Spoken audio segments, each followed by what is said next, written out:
It's Revelation series. Welcome. And if you are new here, the goal is not to scare you into a relationship with God, but to warn you of what it will be like without one. Today we are in chapter 8. Today is all about the trumpets. But first off, remember how I mentioned last time that they didn't mention the seventh seal and that we'll get to that later?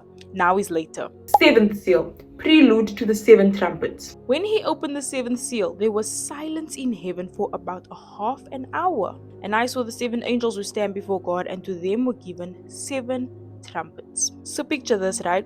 Seven angels, seven trumpets, and those trumpets were given to them. Then another angel came and stood at the altar, and this angel had a golden censer. So what a censer basically is that it's an instrument that carries incense, and incense is a substance or spice that produces a sweet aroma whenever it is burnt, right? This is what was used to make offerings towards God and for prayers. So incense is placed within the censer and then it is burnt. This angel was given a lot of incense so that they could burn it with the prayers of the saints. The smoke that is produced from the incense is essentially the offering, right? It symbolizes the prayers going up to God, ascending to heaven. So here the smoke from the burning incense as well as the prayers of the saints ascended before God from the angel's hand. The angel then took the censer and took fire from God's altar, placed it within the censer and threw that towards the earth.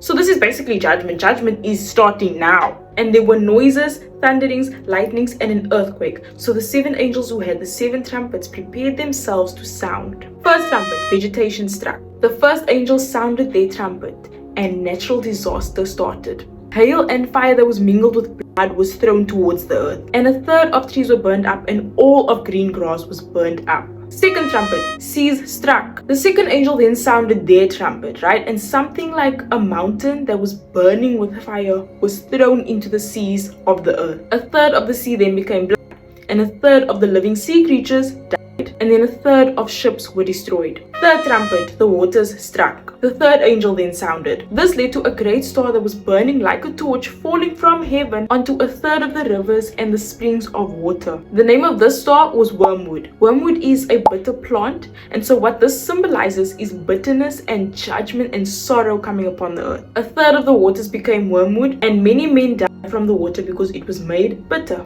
Fourth trumpet, the heavens struck. The fourth angel then sounded their trumpet, and a third of the sun was struck, a third of the moon, and a third of the stars, so that a third of them were darkened. A third of the day did not shine, and likewise the night. So if you've been paying attention, or even if you're not paying attention to be honest, you would notice that a third was mentioned quite a bit, making it clearly significant. What we're seeing here is God's mercy, right? Giving people a chance to repent. They are seeing who Jesus is. They are seeing what is happening if they do not turn to God before it is too late.